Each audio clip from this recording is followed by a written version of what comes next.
और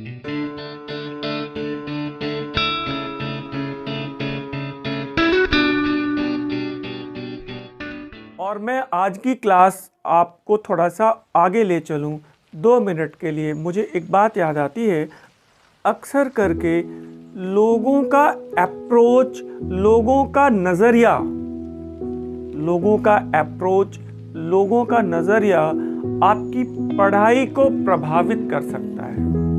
ध्यान से सुनिए, ऐसे लोगों से दूर रहें जो नकारात्मकता से भरे हुए हैं, जो आपकी ऊर्जा को सोख रहे हैं।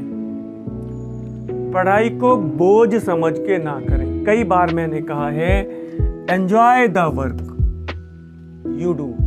आप जो काम करते हैं उसको एंजॉय करिए, and do the best you can. और वो करिए जो आप बेहतर कर सकते हैं, वो करिए जो आप बेहतर कर सकते हैं। कभी भी आप पढ़ाई को एक मुश्किल टास्क समझ के मत करिए।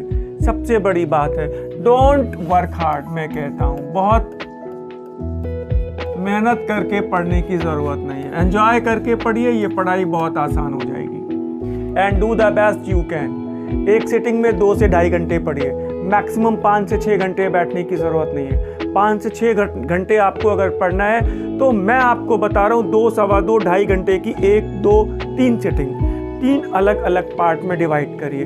ये बहुत ज़रूरी है। और इसमें जैसे अक्सर होता है कि जब आप लगातार पढ़ते हैं तो एक समस्या आती है, जिसे मैं कहता हूँ एड्स, अटेंशन डिफिशियंसी डिसऑर्डर।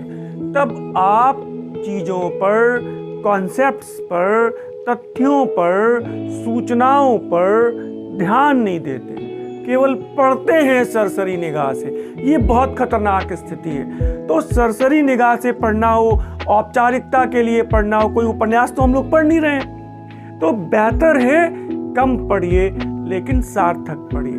ठीक है ना? इस बीमारी से दूर रहिए, ध्यान ना दे पाने की आदत, अटेंशन डेफिशिएंसी डिसऑर्डर, इससे दूर रहिए।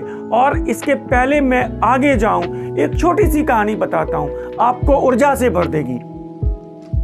एक राहगीर था, एक गांव से गुजरा और शाम हो गई थी, तो उसने एक दरवाजा खटखटाया और नॉक किया। तो बोला, भाई मैं रात में रुकना चाहता हूँ, राहगीर हूँ, परदेसी हूँ, मुझे थोड़ी सी जगह मिलेगी।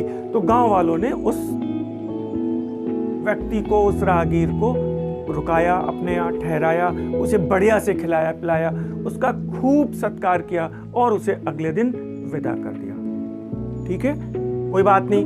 फिर कुछ महीनों के बाद वो राहगीर फिर वापस लौट रहा था और फिर शाम हो गई, और ये संयोग था कि वो उसी गांव में जहां पर पहले रुका था वहां पर रुका।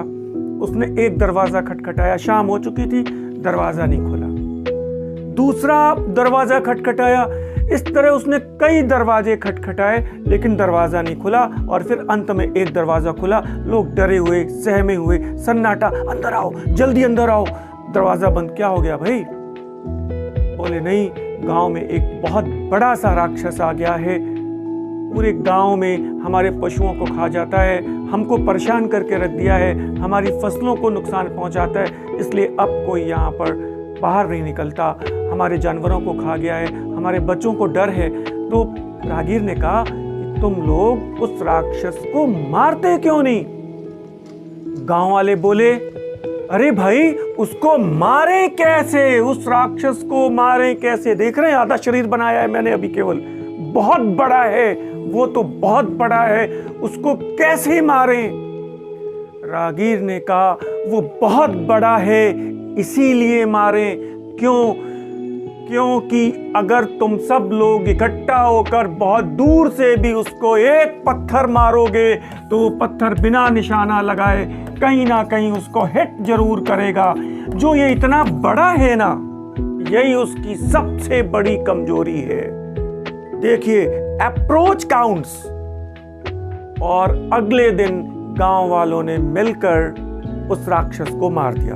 आप देखिए, जहां समस्या दिखती है, अगर समस्या बहुत बड़ी दिखती है तो समझ लीजिए समाधान बहुत छोटा सा है। और सबसे बड़ी बात यह है, every problem has its solution.